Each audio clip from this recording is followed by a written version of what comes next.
Hi, everyone, and welcome to the Neil Haley Show. You can check me out on Twitter at Total Tutor, Neil S. Haley, Facebook, LinkedIn, Neil Haley, Instagram, Total Tutor, Pinterest, Neil Haley, and Google Plus, and on Periscope at Total Tutor. You know, it's really interesting to look at my co-host. Every co-host that comes in this chair does not stay long.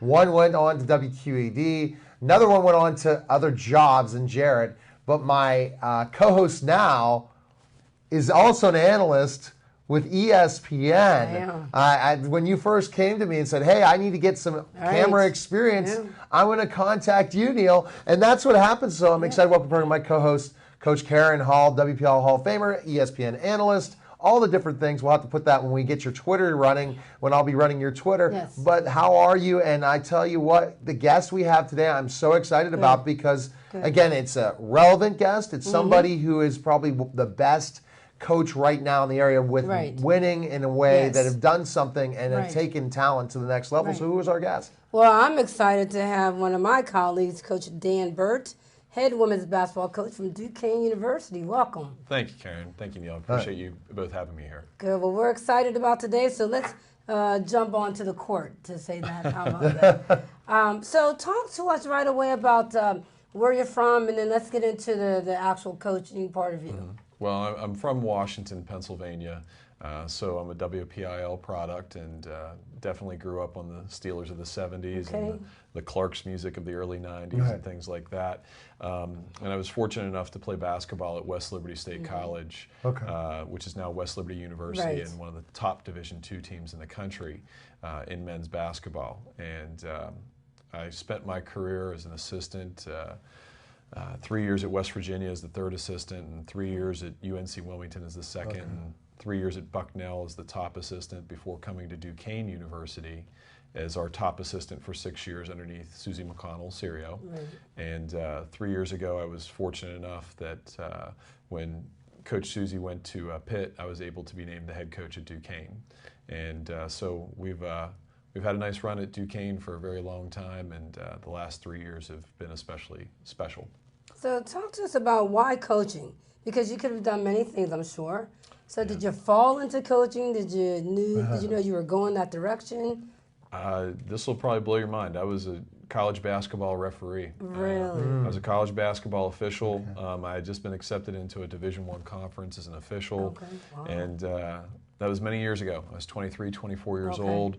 And I had the look and the mechanics, and I probably was going to go very far with that. There's a couple contemporaries of mine. One, Mike Eads, worked the Final Four on the men's side this year. A gentleman named Gene Sterator Jr. Gene is a guy who really took me underneath his arm, along with Ray Natili, another Washington native who worked the Sweet 16 this year in men's basketball. Those guys took me underneath their arm and really took me forward in my career at a very young age. But in the summers, 25 years ago, you didn't have the officiating camps that you have now. So I would work different youth basketball camps, and I was fortunate enough that the coaching staff at West Virginia recognized my abilities. And I was working college admissions and officiating, and I got a phone call from the new head coach at the time, previously an assistant who had been promoted, Alexis Basil, to be the head coach at West Virginia. And I was in a hotel in New Jersey, and she said, I'd like you to be on my staff. I said, I'd love to work summer camp again. And she said, and she chuckled, and she said, that's not what I'm doing. And so it took me a day or two to think about it, but I felt like I could really impact kids' lives in a more positive way than officiating. So that's the direction I went. So was there any coaching experience before refereeing? I spent 1 year at Shepherd University where I was an admissions counselor, doing a lot of advanced scout work and recruiting for them. My father coached 20 years of youth basketball in Washington, PA, and so did my uncles. My father, because of his position at the Observer Reporter newspaper company, couldn't become the junior varsity or varsity coach, even though he was asked. I worked with my father a little bit also there, and I worked every youth basketball camp from Rudy Maurice's Waynesburg College basketball camp, which you probably know, Neil, to W&J, to Pitt. I went to W&J with Coach Rosansky. Rosansky would take us every year to W&J. For John Eunice's. John Eunice was the head coach at the time. John's still a good friend. I grew up just down the street from the Eunice family. Okay.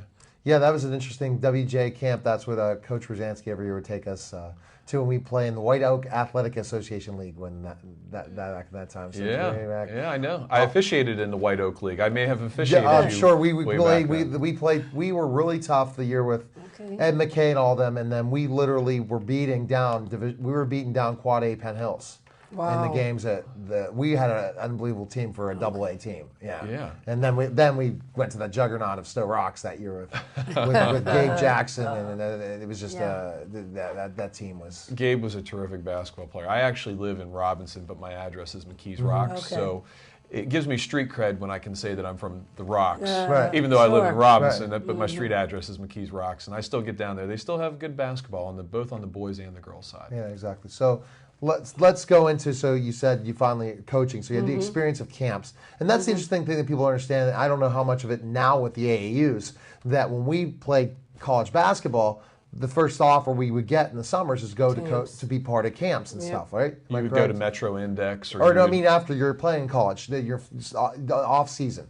To go and be part of the camps, right? You would go to Metro Index to work. You'd go and work any camp that would accept you. Right. And obviously 5 Star that was here in Robert Morris and also had a location out east is what was the mecca of trying to get into coaching, and that's how you got into coaching back then. With the way AAU has changed basketball, that's not quite the way that you become a coach anymore. And so it's very different than it was.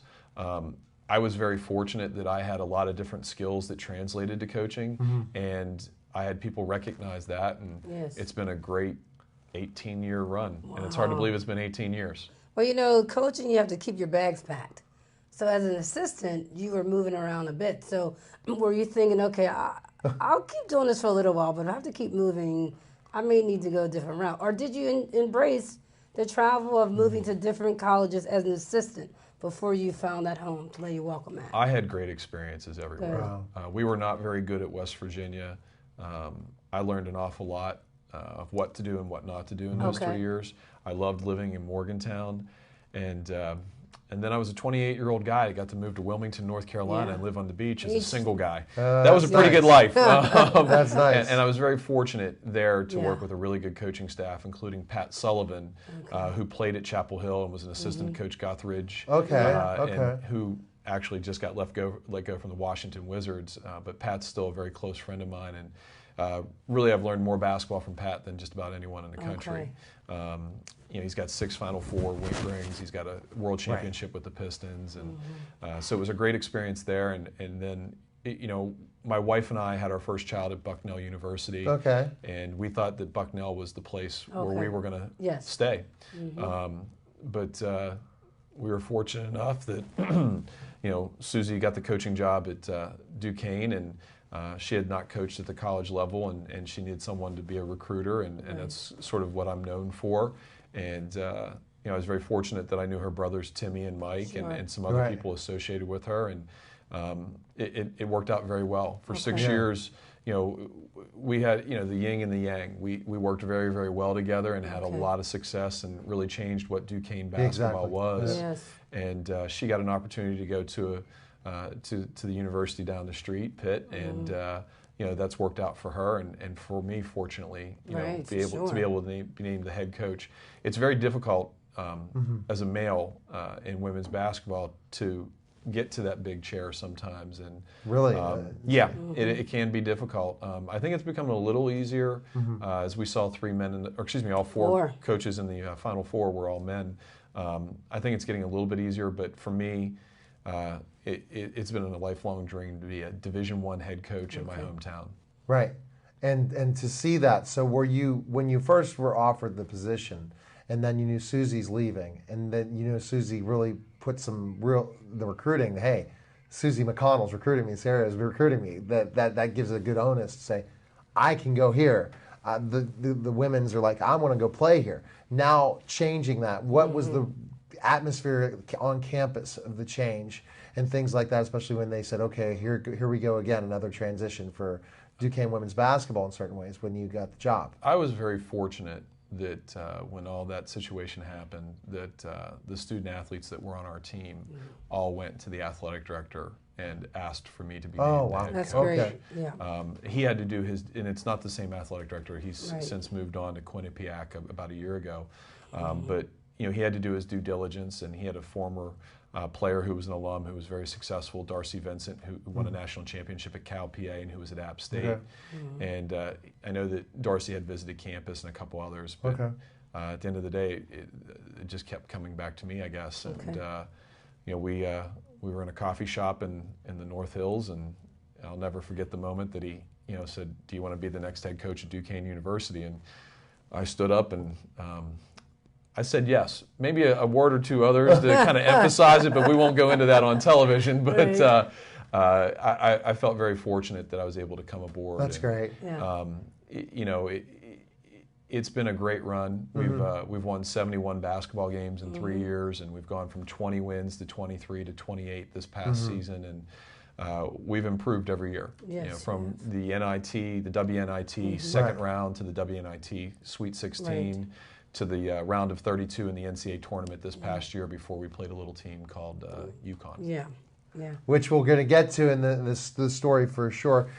Dan, I think that when you look at this and you say, the program is going in this direction, how far can you take them?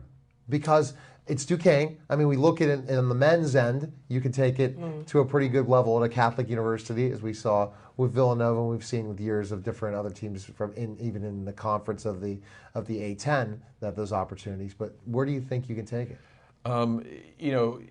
We're a respected league in women's basketball. We're typically the fifth, sixth, or seventh best league by RPI standards in that's out of 32 different conferences. To win 28 games and be ranked 18th in the RPI, the ratings percentage index, you can't do very much more than what we've done this year. Many people who I respect in coaching said this year, very frankly, if we don't play UConn in the second round and we're in a different bracket, we were a Sweet 16, possibly an Elite 8 team. Syracuse that played for the national championship, we lost to them by 5 last year. Oh, wow, okay. And we had a great year this year, and if we can replicate something similar to that every year, then we've created truly a national brand and a national identity. I believe that anytime you win 20, and I learned this from Pat Sullivan, who learned it from Coach Smith at North Carolina. He always said, if you win 20 games, it's always been a good year. Well, our standard has always been to win 20 games. We've won 20 or more games for 8 consecutive years. That's great. There's only 15 teams in all of Division I basketball who have done that for 8 straight years in women's basketball. So our standard is always to win 20 games and be in the postseason. But with this year, the standards have really changed. We are expected to win 22 to 23 games. We're expected to win at least 10 to 11 games in the conference and have our RPI be below 40 and make the NCAA tournament.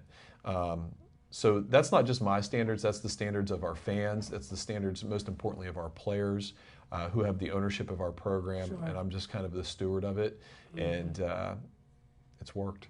All right, when we get back, I know Coach Hall has a lot of great questions, and I do too as well, about the Duquesne's women's program. We're with head coach Dan Burt, and you're watching the Neil Haley Show and listening to the Total Celebrity Show. We'll be back in just a moment.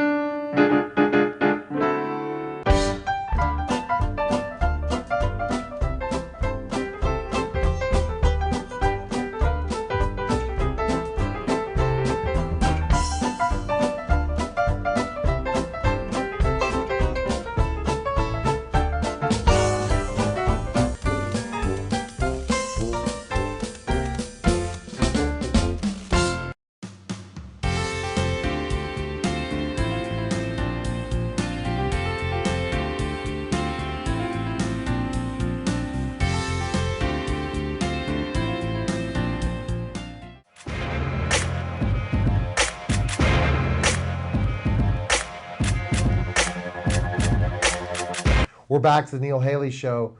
Twitter, Total Tutor Neil Haley, Facebook, LinkedIn Neil Haley. Instagram, Total Tutor, Pinterest, Neil Haley, Google Plus, and also on Periscope at Total Tutor. And hopefully neilhaley.com will be up by the time this interview airs, because again, I do like 5-6 shows every time, and it's no big deal, especially when I started out this morning interviewing an author who wrote about the Kardashians. So that was interesting. So you never know what happens. And again, Coach, I tell you, another awesome guest. You just keep getting them. Now, what do you think, looking in a different, watching Dan, and how do you know Dan? Well, through women's basketball. I mean, okay, so it's how a did small you guys circle. And I actually knew his assistant very well, Eddie Benton. And through Eddie, I actually met Coach. And, you know, I worked the Atlantic 10 tournament. Oh, yeah, you remember talking about the tournament. So you have an opportunity to still talk to coaches and been able to kind of get to know Dan a little bit more. And, you know, to the extent to having him on our show today. But I want to talk about the culture, because I started my career at Duquesne as an assistant, and it's come a long way since that time. It has. So you change the culture on campus within the student-athlete circle. So, but you graduate kids each year, or you know, once they become a senior. So how have you developed a culture amongst the players to where when you have new recruits and new players come into the program, that they are now saying, this is the way we do it here at Duquesne. Right. So the coaches have what you do. But when it's from the players' circle, is there a system in place for the players that have taken the ownership to say, okay, you're the freshman, this is the system, and this is how we do it to keep up those 21-plus seasons? It's not a on paper, this is how we do it, step-by-step process. It starts with the recruiting of the player. Yeah. Yes. Not the players recruiting, but it's us.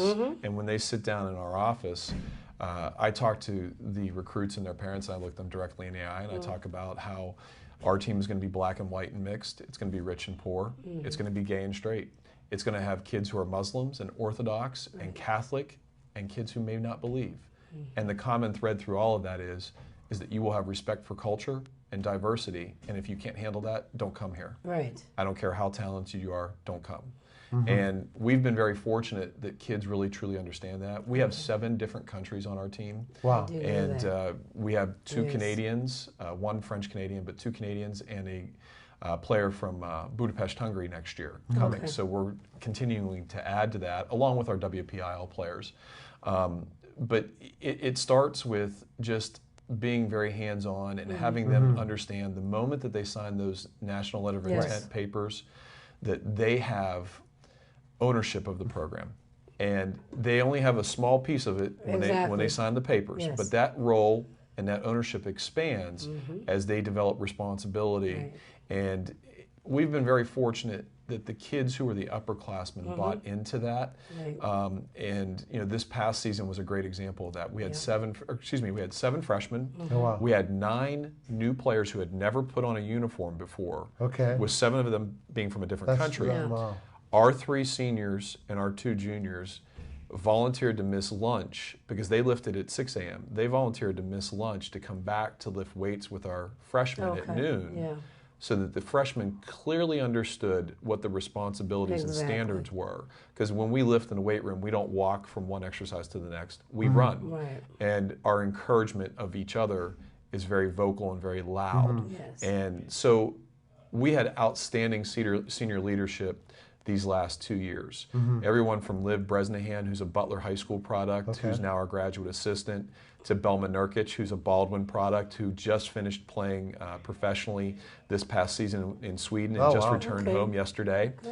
This past year we had April Robinson, well, I'm sorry, she's a senior this year, April Robinson, who was up for the Lieberman Award. She was one of the finalists for that, which is the best point guard in America. She was the Atlantic 10 co-player of the year. That's fantastic. So April Robinson and then Millie Gronish and Dev Workman, our other 2 seniors this year, just with their work ethic and understanding what the standards are. So what are the standards? The standards are that you're going to respect everyone on the team and respect their differences.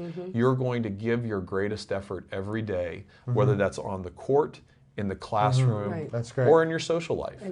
We want you to max out every single day. And I'm going to give you trust, and I'm going to give you loyalty, and I'm going to have your back. And some of them don't understand that at first, but they end up getting it. and they start to understand that, and then they see the upperclassmen have gotten that, and it just becomes something that's just perpetual. Did you learn that from Coach Dean Smith, from learning it from working for? I learned it from Jim Crutchfield, who's the head coach at West Liberty State, and has been the most successful coach, maybe other than Gino Auriemma, in college basketball. Really? His winning percentage is over 900 also. Wow. And at West Liberty. And when So how much did you win when you were at West Liberty? We didn't. So he Jim, came after. Coach Crutchfield was the assistant when I was there. Oh, okay. And he was actually the head tennis coach, and he won that way in tennis also. And he always had a way, when he was the position coach, and I know it's this way now, he always had a way of knowing what he wanted out of a practice or a player, but making you think that you actually made the decisions. Sure. Right. And he was really good at that. So our players have tremendous input into what we do. You know, we talk to them about, you know, they design our gear, our uniforms, our shoes. They, you know, give us input into where they want to play in terms of scheduling. The kids really wanted to see California, so we're going to go out and play Cal Berkeley in San Francisco this upcoming season. You know, they have input into what we do on the floor. You know, I probably did less coaching than April Robinson, our senior point guard, did this year. I mean, she probably coached the team more than I did this year. But when you give them ownership of that, it's so important. And then when the younger ones see that they can earn that, it's just, it becomes a very rewarding experience, and the kids have bought in. So talk about the mindset, because in the NCAAs, I mean, the second round, you end up playing UConn. So there's a mindset when you look at the name UConn, right? And then you're going in to play them. So did you, I don't know, some teams get really excited about UConn, good, because we could make history and beating UConn. So what was your team, your staff and the team's mindset I think preparing for UConn? I think most people go with the mindset that they just don't want to get beat. Exactly. I really believe that. I don't want to get beat by 50. Exactly. We were fortunate enough that in October, I talked to Gino on the phone, and we have a verbal agreement to play UConn in 2017. 2 years from now, we're going to play them in Toronto, Canada, in a neutral site game. We're going to bring back our Toronto kids, and his senior guard, Kia Nurse, will be a Toronto kid. So we're going to play a game up there. We did it against Notre Dame 3 years ago, sold out a 4,000-seat arena. This time we're going to play an 8,000-seat arena and try to sell that out. So we're really excited about that. But, you know, with the UConn game, I turned to my wife the morning of the game and I said, this is the best coaching job I've ever done, because we really believe that we're going to win tonight. And those kids truly believed that we were going to beat UConn. You know, some people would say to you, well, it's their size. It's not their size. You know, you take away Breanna Stewart, and their size is very comparable to ours. Their guards are a little bit bigger, but they are just so incredibly physical, and they grind you down defensively with how physical the game is, and they play on offense so fast. They cut so hard, and they're so precise. That they're clearly the most dominant team in their sport in the world, regardless of sport. But, you know, we talked about, we didn't watch any Rocky movies, and I told them there's not going to be any Rocky speeches. This is who they are. You know, the scouting report had Breanna Stewart, likes to turn over her left shoulder with the jump hook, and then the next one was best player in America. We embraced the challenge. And in the press conference, I talked a lot about, well, I used this quote. I learned it from a friend. Any zoo, if you're confident and you're really composed, any zoo is a petting zoo. And you know, we're going to go out and try to pet a husky tomorrow. So when I said that, the UConn media kind of ran with it, and I actually had a UConn fan find me on Twitter and sent me a private message that said, "Pet a husky? ? Are you on drugs?" So we had some fun with it. But we knew we had nothing to lose. And we played very loose. And we were the only team that led UConn in the whole NCAA tournament. Yes, you were. And at one point we hit a 3. And it was a very good game for a quarter and a half. At one point in the second quarter, it was 20-18. And Gino and I actually kind of caught each other's eyes. And he kind of went like this and chuckled. And I was just kind of like, we know what's going to happen. Let us enjoy it for just a little longer. But that's also, I think, the next possession where Breanna Stewart blocked 3 of our shots in a row, and then they went on a little bit. But you talk about the growth. Your program tremendously took a growth spurt. Absolutely. Yeah. The next Because of that weekend, game. we had the kids out over to the house after the loss to UConn. It was Easter Sunday, and we had some of the kids out. And Kadrian Loss, who played very well for them, I said, hey, guys, we're going to play them again. We're going to play them in 2 years up in Toronto. Right. And she turned and looked at me, and she goes, I want them next year. And she was 100% dead serious. What people don't understand is because we have a large foreign contingent, Yes, our kids have played on their national team, and they've played and had success against these players that play at UConn in world championships and FIBA events. And so our kids didn't put them on a pedestal. Exactly. And we look forward to December 22nd, 2017. It's circled Or on the you'll calendar. see him in the NCAAs. NCAAs again in the Final Four, right? Yes. Well, let's worry about Lehigh on November 15th Yeah, first. exactly. See what I just talked about, but meaning at least the opportunity, another NCAAs. Better not place them in the Sweet 16 for you, right? It's exactly. It's something else, and this has got to help the recruiting this year. It's got to help with what you've done. It's really helped in recruiting. We've heard from more people than ever.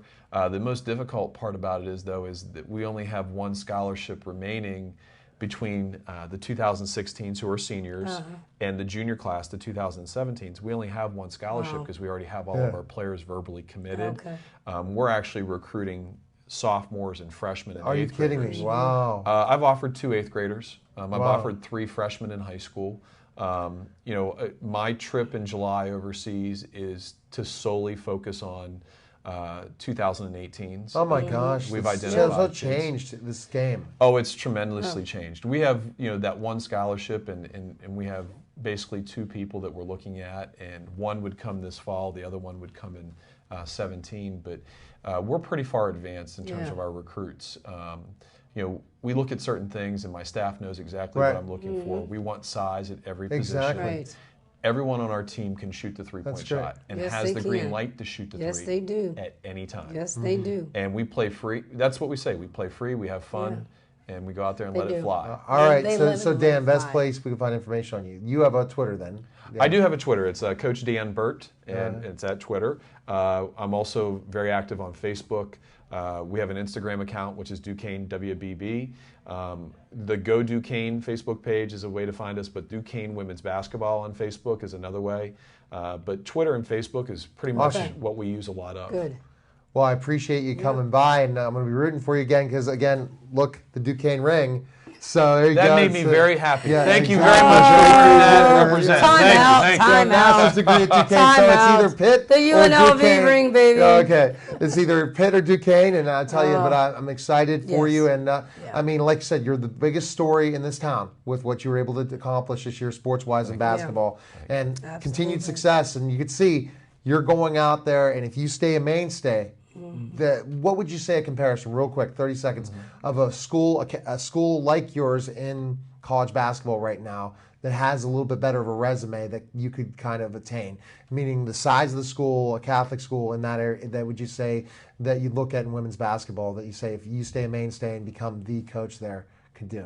There's nobody. There's no one. Yeah. We're the best. We're the best. Okay. When you talk about Catholic universities, consistency, the only teams that would compare to us are really Dayton, who had a down year. Yeah, they did. And I would say they have a little bit. We aspire to being like them a little bit, but they had a down year this year, and they're also a rival. Right.